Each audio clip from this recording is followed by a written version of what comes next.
So, hope you enjoyed the coffee break. Let's move on.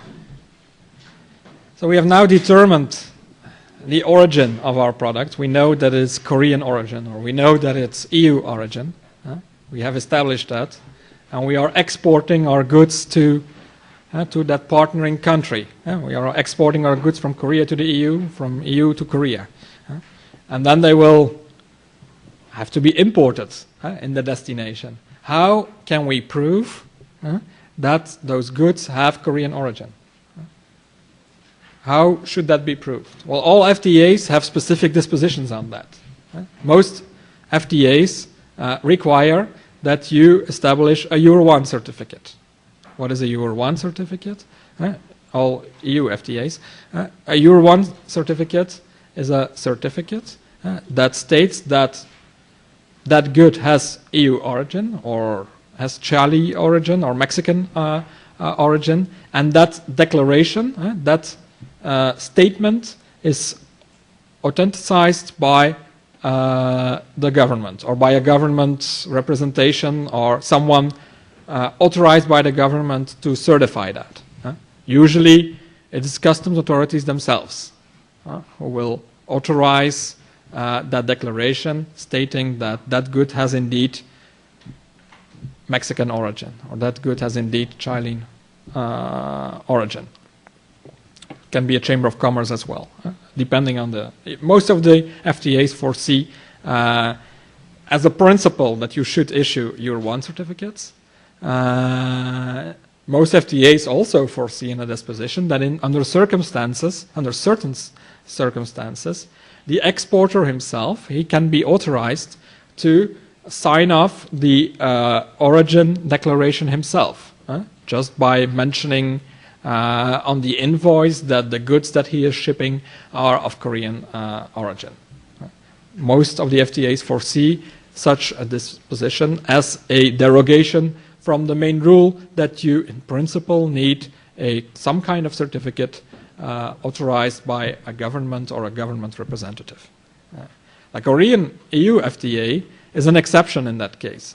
The Korean EU FTA foresees that the general rule is a invoice declaration. The general rule is that the exporter is allowed to certify himself that the goods are of Korean origin. So what is such an invoice declaration?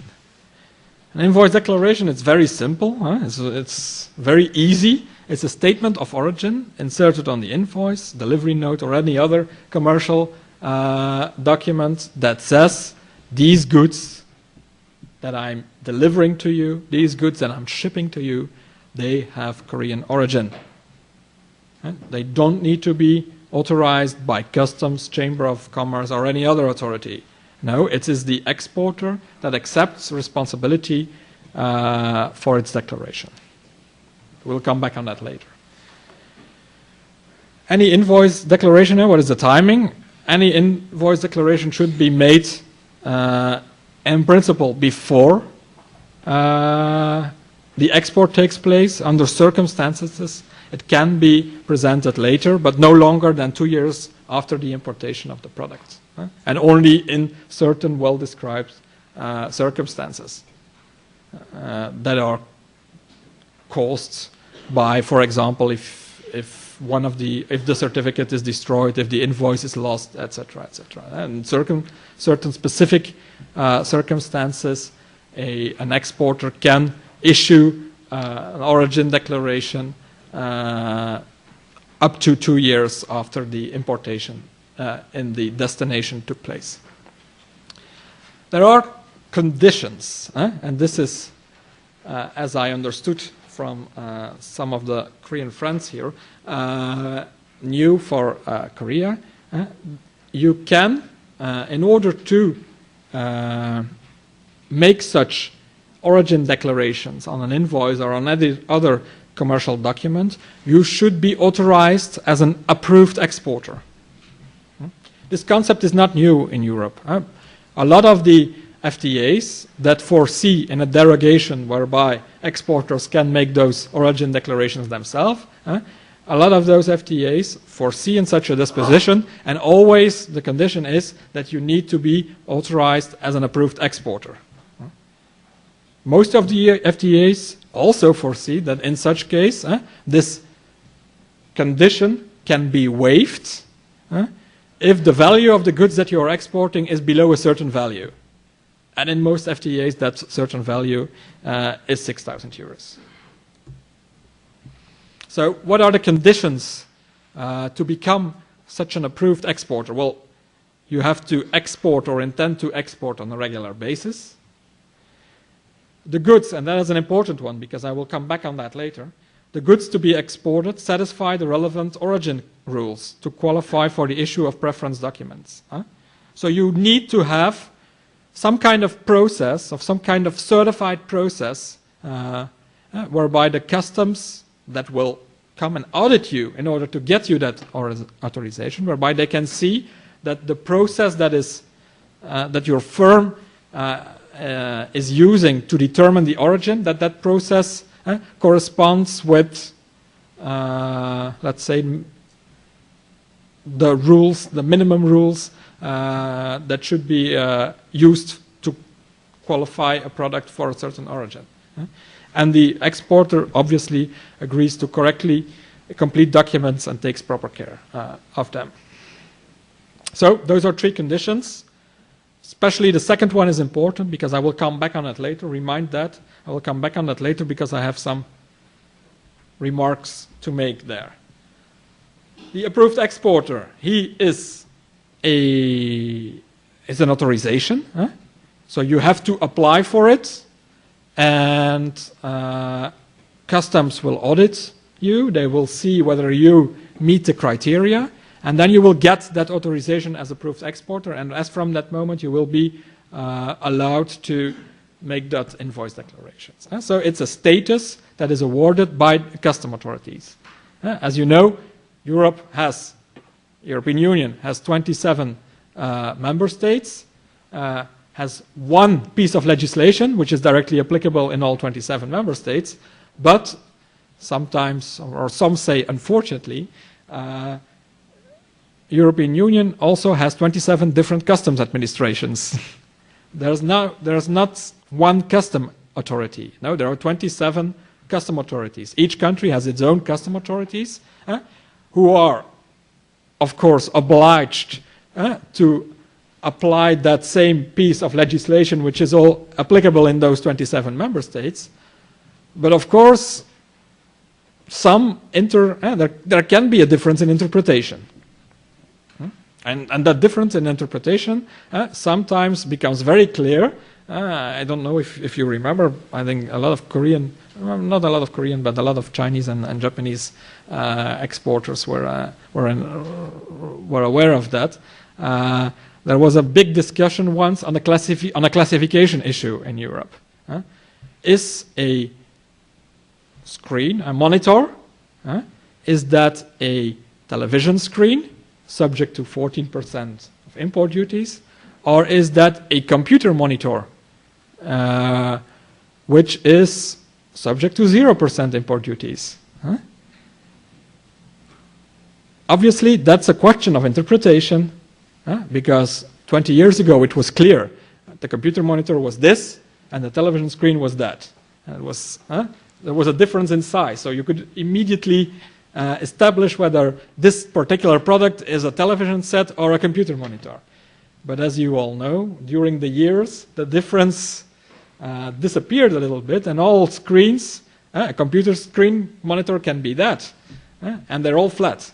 So there's no obvious differences anymore between the two. So there was a problem of interpretation between the different custom authorities, and when there was one country that said, well, these type of television sets or monitors, I consider those products as computer monitors, and you can import them in Germany or in the Netherlands or wherever. You can import them in my country as being computer monitors, so you will not pay any import duties.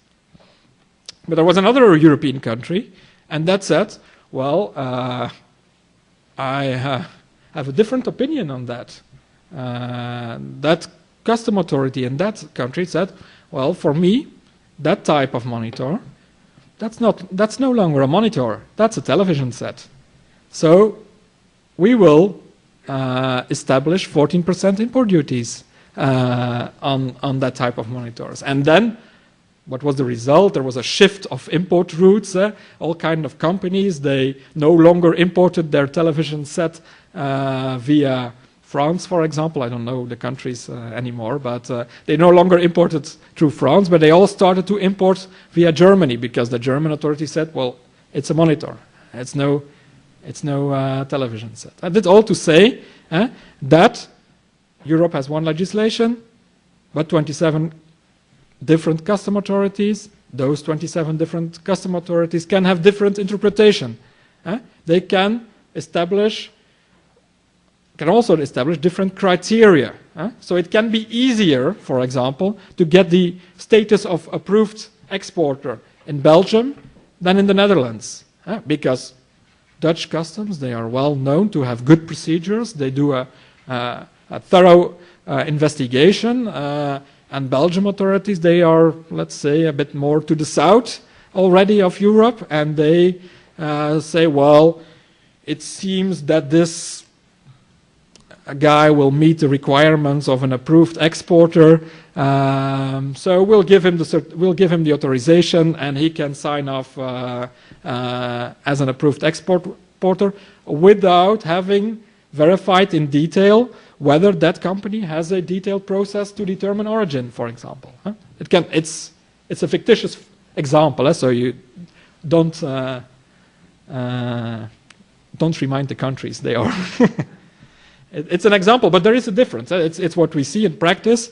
Dutch authorities or German authorities, they have very thorough procedures. They do a lot of pre-audits, and they will see whether this company really is eligible to get the authorization, yes or no. They will do a thorough investigation of that, which is also good for that company, of course, because if there was a thorough investigation, he knows that he doesn't have to worry. If you go to the Greek custom authorities and they will give you the approved exporter or any other customs license immediately, well, that's good for you at that moment. But if you have no established procedures within your company, if the processes are not good, you face liabilities for the next coming year. So it's important. First of all, it's important to have good processes within your company. And if you get the authorization, I think it's always better than to have a good custom check by customs than to have a minor check or no check at all by a customs authority, because you can be presented with the bill later. But that's just a remark in between this EU-Korean FTA. So, an approved exporter status is awarded by customs authority. If you are established in the UK, you go to His Majesty's Customs and Excise. They will check if you meet the criteria, and they will give you the status of approved exporter, yes or no. If you are established in Belgium and you export through Belgium, you go to Belgium custom authorities, etc., etc. You can have, if you are established in one of the European countries, but you, let's say, export goods from many different countries within the EU, you can also apply for a single authorization, which is called, and that allows you to sign those invoice declarations for every export you do, whether it's in Belgium, whether it's in Sweden, whether it's in Spain, whether it's in Italy. So you have, let's say, you can have, let's say, like an European-wide authorization that allows you to export goods that fall under the FTA from all 27 member states. How's the procedure? Well, you apply for it where you are established. You are established in the UK, you establish in the UK, and then it is custom authorities that will themselves take contact with custom authorities of the other EU member states that are involved in your operations, and they will all check some criteria, and they will all give a yes, mostly, or sometimes a no, and then you can get yes or no, that single European authorization. So an EU-wide approval. But usually you just have one approval, and you work further with that. So what is that? What should be the wording? And the wording is explicitly mentioned in the protocol of the current FTA. The wording of your invoice declaration should at least have the following elements. You can say whatever, but it should at least have that mentioned, that the exporter of the product covered by this document, custom authorization number, so the authorization as approved exporter, declares that these products are of Korean preferential origin or vice versa of EU origin. What is the validity of the invoice declaration? Once you made such a declaration, it is only valid for 12 months. So you can make a stop in Dubai and store your goods under customs supervision, but make sure that they are no longer there than 12 months, because if you, after 12 months, you ship them through to the European Union, your invoice declaration will be no longer valid. If you are within the 2-year period, you still have the time to issue a new declaration. If you fall outside that period, well, you're a bit late. So be aware of that. Your goods should arrive at least within a period of 12 months. Otherwise, you should make either a new invoice declaration. Well, you should make a new invoice declaration. When can an invoice declaration be rejected? Well, if there is insufficient proof. If you, as an exporter who made that invoice declaration, if you are not able to prove that that good that you are shipping meets the origin criteria, if you have not all the required documentation, which can be everything, invoices, commercial documents, declarations by other authorities that say that that particular goods, if you is meeting the origin criteria, if you have insufficient proof, well, your invoice declaration can be rejected, and also for technical reasons, of course, but that is only when your invoice declaration misses if the approved exporter license number is not mentioned on your invoice declaration. It can obviously be rejected as well, but that's more like a formal thing. What are the risks as an exporter if you issue an import declaration, or if you issue an origin declaration that does not meet for products that do not meet the origin criteria? You, as an exporter, you also have a risk. And first risk will, of course, be that your authorization as approved exporter will be withdrawn. Second one is that you might risk fines, confiscation of the goods, confinement. That is, I don't know how it's in Korea, because I forgot to ask my colleagues here what the risks are in Korea, whether there are any penalties foreseen already. But in Europe, it will depend on the national legislation in the 27 member states, because fines, penalties, interests, those are different between the 27 member states. Those are not recorded in that community customs codes, and those fines, penalties,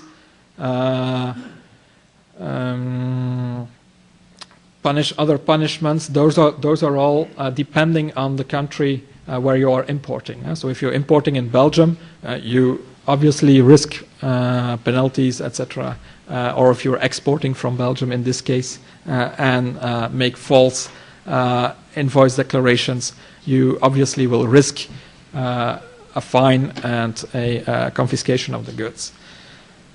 Impact in the country of importation. Well, a lot of the risk is, of course, shifted to the one that actually makes the importation. If he makes the importation based on a certificate of origin or an origin declaration that does not meet the reality that the goods are of Korean origin, well then he will be assessed with duties, interests and penalties as well. Same goes. So the same goes for the importer. If you export goods to an importer in Belgium or in the Netherlands, he will get an assessment of the duties to be paid, and he will also risk penalties, interest, etc., according to the national legislation in the country of import. So every FTA also foresees in an administrative cooperation or mutual assistance disposition. That's just a way to say that if a Korean customs doubt the reality of an invoice declaration made by a EU exporter, that they can ask, or that they can force, between brackets, the European custom authorities to do a thorough check on the exporter to see whether his products actually meet the criteria, yes or no. And then there's also OLAF. I don't know if you ever heard of those, but OLAF is the special anti-fraud section of the European Union. OLAF, one of the tasks of OLAF is to go on site and check whether certain products, or whether certificates issued by certain governments, or whether invoice declarations made by certain exporters, whether they meet the criteria, yes or no. It often,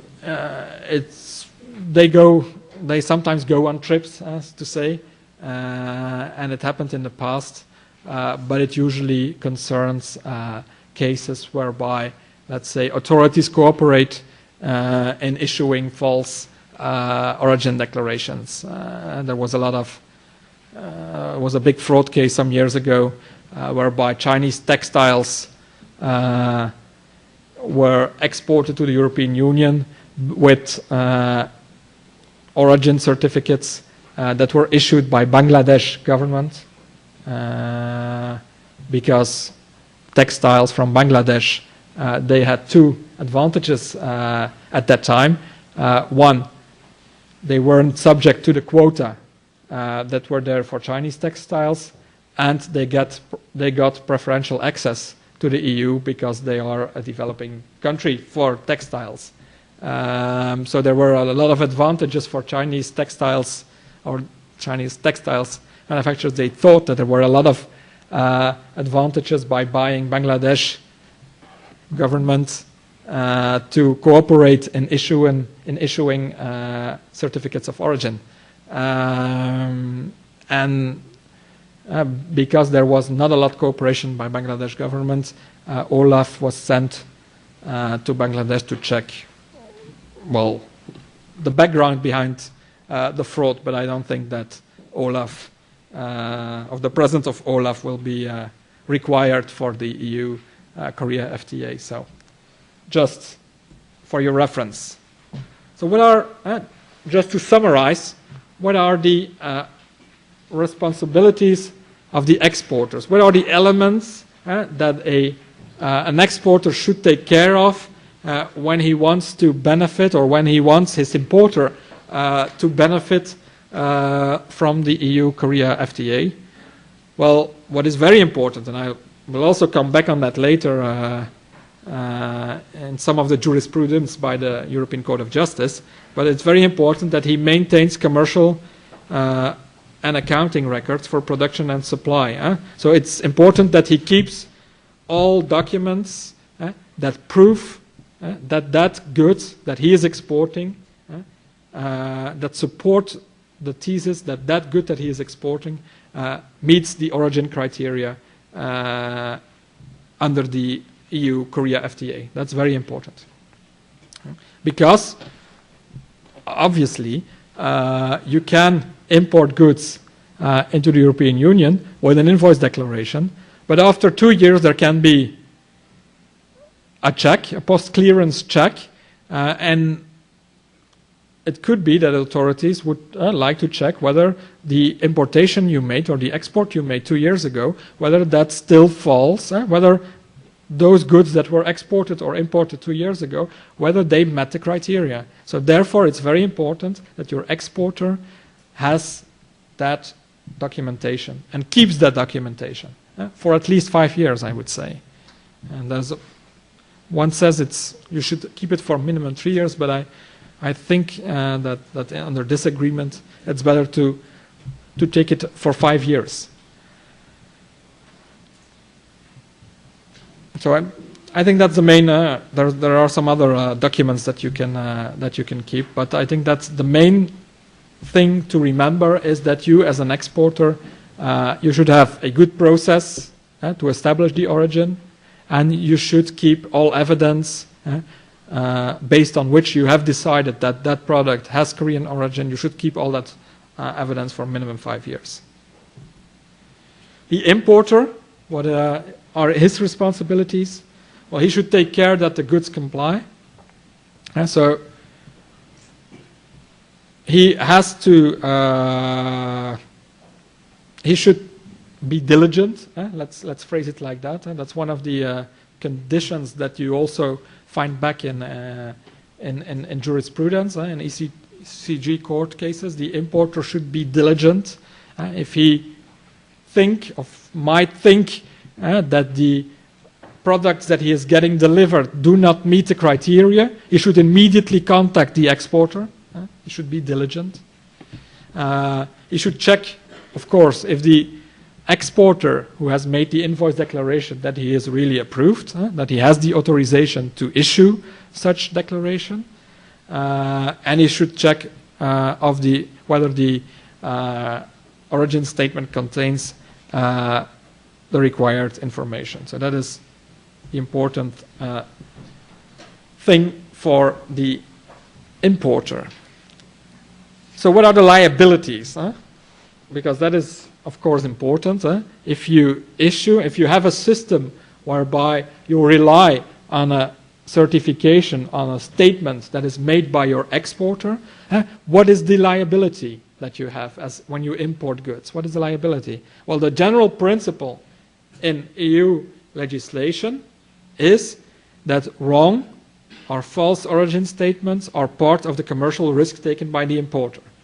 So that means that the general principle is if there is a post-clearance investigation and one finds out that your goods that you imported do not meet the criteria, it's your risk as an importer. You will get the bill for it.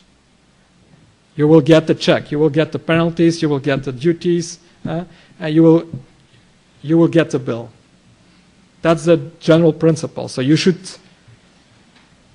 make your processes starting from that principle. If you are importing goods under the FTA, you should make sure, you should be aware that, at least in Europe, but I think that Korea will probably have a similar attitude towards that a wrong or a false origin statement is in principle the risk for the importer. He will get the bill. There's a derogation, obviously. Non-payment of the duties resulted from an error on the part of the competent authorities, which could not reasonably have been detected by an operator acting in good faith. If the false or the wrong origin declaration is the consequence of an authority that made a mistake, then you will be waived of your liabilities. Unless the proof of origin is based on the incorrect facts provided by the exporter. This particular disposition is written for the FTAs, those FTAs whereby the origin declaration, the origin certificates, where they have to be authenticized or where they have to be confirmed by governments. If you would depend on the Mexican EU FTA, you would need a Euro 1 certificate that states that the goods are of Mexican origin, and that Euro 1 certificate that would be authorized, that would be confirmed by the Mexican government. If you would, as an importer, receive such a certificate, and if during a post-clearance investigation, custom authorities find out that the goods that you imported with that Euro 1 certificate confirmed by the Mexican authorities, if they would find out that those goods do not meet the origin criteria for the Mexican EU FTA, it would not be your fault. So you would not get the bill unless that government, that Mexican government, made the mistake based on false information or wrong information from the exporter. Only in that case. But you see, there's a big liability for the importer. There was some jurisprudence on that. One of the ECG court cases is called Beemsterboer Cold Store Service. Beemsterboer was a customs agent. He acted for an importer in the Netherlands, and that importer imported milk from Latvia. The story dates back to the time that Latvia was not yet part of the EU, and that there was an FTA between Europe and the Baltic countries, including Latvia. So it's before Latvia joined the EU. This case. So Beemsterboer acted as a customs agent for that importer of milk. Milk was imported under the FTA. It had Euro 1 certificates, so every import had a Euro 1 certificate.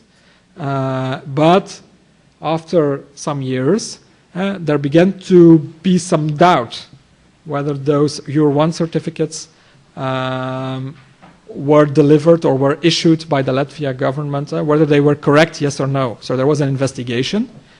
Based on that investigation, one found out that milk didn't really have Latvia origin. It was, I don't remember, but probably it was Russian milk that was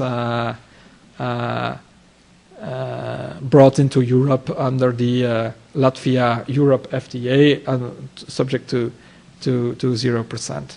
So one of the questions that were raised in this case, because customs, they held the importer liable. They said, although you had a Euro 1 certificate, we hold you liable for the import duties because the Euro 1 certificate was issued in Latvia without, based on false or wrong information given by the exporter. So there was an investigation, and during that investigation, one found out that the exporter didn't have the information.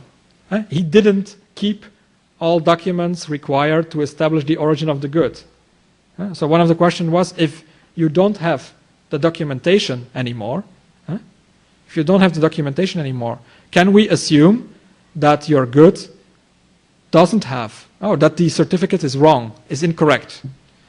And one of the decisions from the court case was indeed, yes, if the exporter didn't keep record of the documents to prove that the goods that he sent were not of Latvian origin, one can assume that the certificate is incorrect. And it's explicitly mentioned in that court case, and I think that is important, that although it is a mistake by the exporter, it is the importer that will pay the bill, because, one says, it is the importer that has the liberty to contract with the exporter, and he has all the power to negotiate with his exporter, and he has all the power to stipulate in the contracts with the exporter that the exporter should keep at least the documentation required under the FTA for 3 years or for 5 years, etc. So that is an important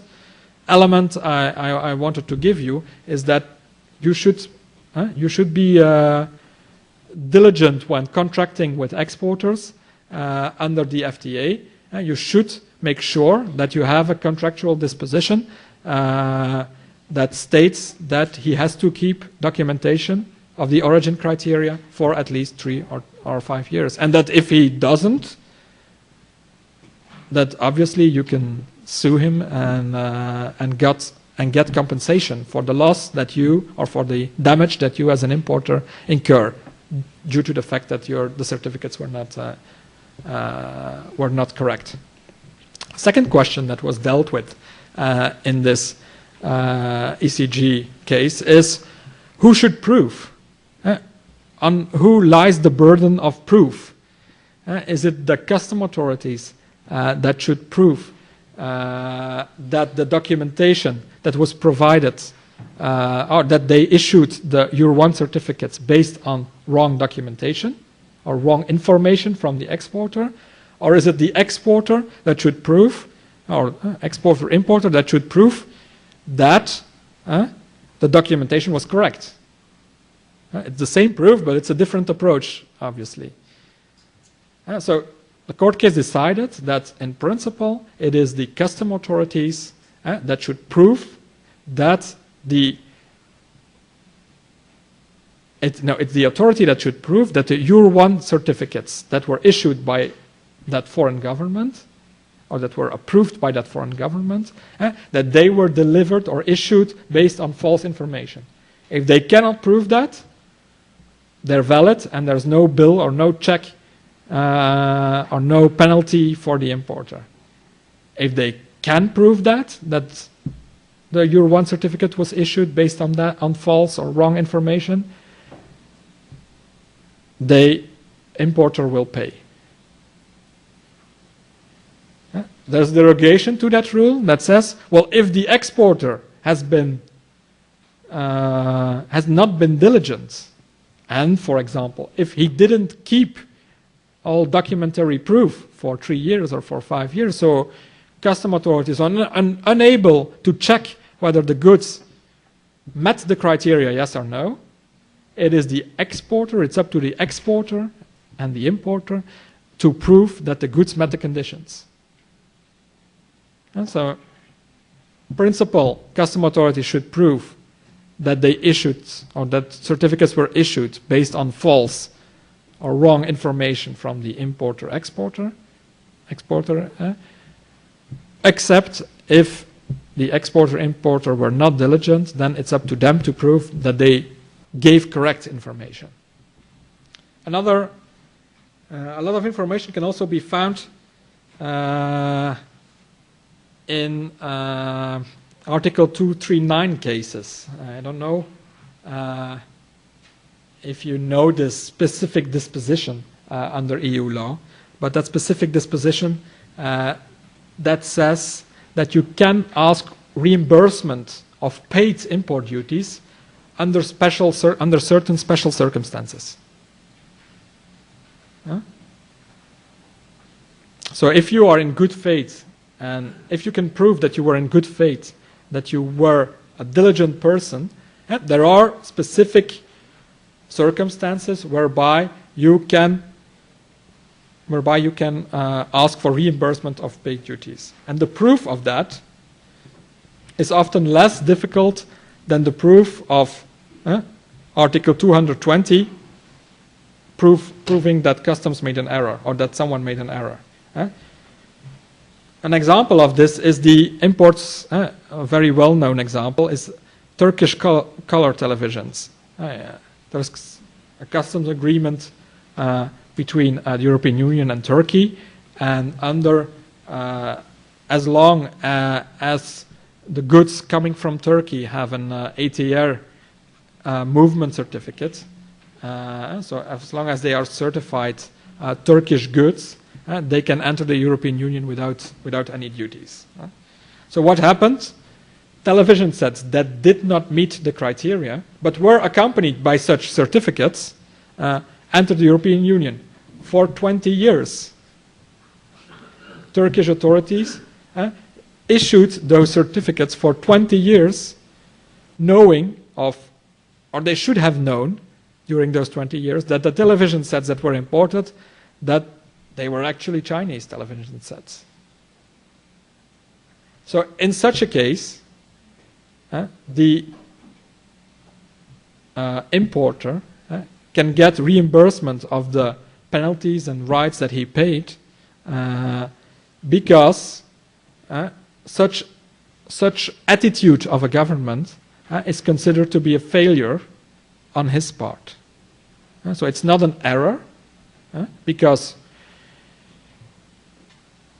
the criteria are a little bit different. You should only establish that it concerns a failure by the authorities. They have continued to issue those certificates for 20 years without auditing the television sets, without making a proper audit of it. And the European Commission was also blamed in that case because they had been allowing for 20 years that television sets came in with those certificates, knowing, or they should have known during those 20 years, that those television sets didn't meet the criteria. And so, based on such a behavior of the authorities, the importer can get waived from the bill he had to pay, because that was what happened. After 20 years, there were suddenly a lot of investigations, and everyone who imported Turkish television sets with those ATR certificates, they were all assessed with additional duties, penalties, etc. But the Commission and the ECG, they clearly stated, well, if you, as a government, act for 20 years without making a proper audit, without questioning the reason why suddenly all television sets come from Turkey, even if the manual is in Chinese, if you behave like that as an authority, you cannot shift the bill to the importer, because he could reasonably not have known, he could reasonably rely on the ATR certificates that were issued. That's a bit the end of it, and that is, I think, some interesting decision and some interesting jurisprudence in the framework of this, or related to this FTA. Most of the jurisprudence relates, well, all of jurisprudence relates to situations whereby origin declarations were confirmed or authorized by governments. And the big difference here is that the origin declarations are here made by the exporter himself. So it's clear that part of the liability is shifted to the exporter, and that the importer, when he wants to get rid of the bill, let's say it, when he's faced with false origin declarations, that it's more difficult for him to say that, well, I have this origin declaration approved by my exporter. It's more difficult. It's more difficult for him to say that he could not have known. If you have a certificate which is authorized or confirmed by a government, then you say, well, it's a government that stated that. So how could I ever known? How could I ever known that certificate was not correct? But if it's the exporter himself who does that, obviously there's less ground for you to fight the bill, because it's only the exporter who did it. But it's not only the exporter. I think what is important in this case is the exporter. He makes that declaration, but he is only entitled to make that declaration because he's authorized by a government. It's not so strong as a certificate that is issued by a government, but he's authorized to give such declarations. And if I, as an importer, would be faced with an assessment because the declarations that were made by my exporter, by my supplier, because they seem to be false, or because there's a post-clearance investigation and the declaration seem are found false or wrong, I would like to know whether that exporter, that was an approved exporter, whether custom authorities did a good job, whether they gave that authorization as approved exporter based on a thorough investigation, whether they gave that authorization and not only gave that authorization, but now in a while they came and audited whether that exporter still meets the criteria to act as an approved exporter, whether the processes within the company of the exporter are still made up that way that it are good processes to establish the origin criteria under the EU-Korean FTA. If they are not, if the custom authorities, they didn't do a thorough investigation in order to give the approved exporter status, if they didn't audit that approved exporter now and a while, it's difficult to say what should be the timing. I know in similar legislation, custom authorities in Europe, they are obliged to audit exporters or custom operators at least once in 3 years. If custom authorities would not do that, I say that there is a lot of ground for you as an importer to refuse the bill or to fight the bill. Because, okay, it's the exporter that made the declaration, but the exporter is authorized. And if the government didn't do his job, it should not be you as importer in good faith that should be presented with the bill. And there is similar jurisprudence in Europe in other cases, not with respect to FTAs, but there is similar jurisprudence that confirms that statement. So that is important. So if you get ever faced with the bill, you should check whether this exporter, whether he's been audited, whether he got the authorization based on a fair and clear process. That is something to remind. Just to summarize and to finalize this presentation, I've summarized a few tips for importers, exporters that would benefit from or that like to benefit from the FTA.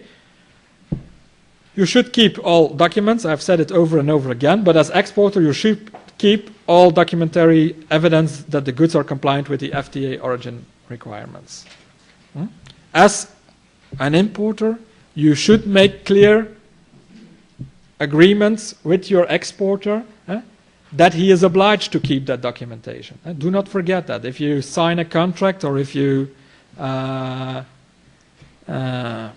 order, if you send an order form or whatever, make a provision that the exporter is obliged to keep that documentation during, I would recommend, at least 5 years.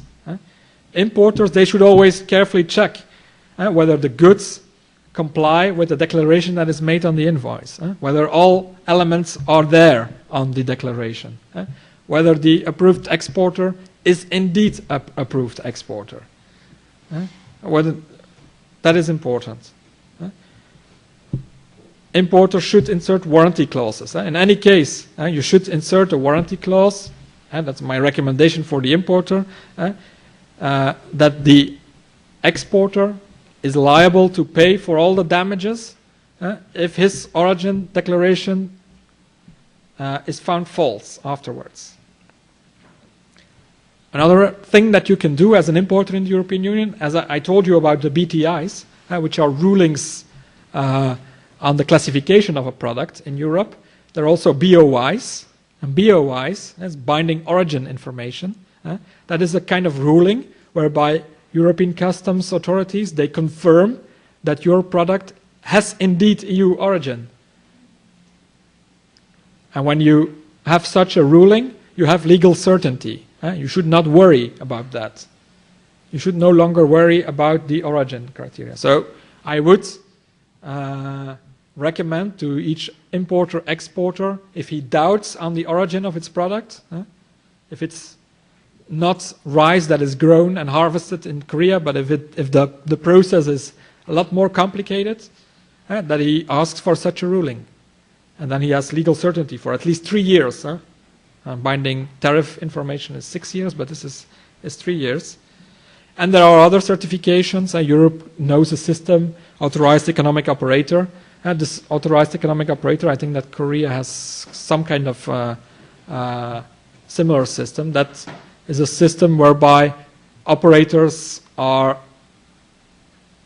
awarded as reliable exporters. So what happens? Customs comes and audits all your customs-related processes, and based on the outcome of that, they will grant you a certificate, yes or no.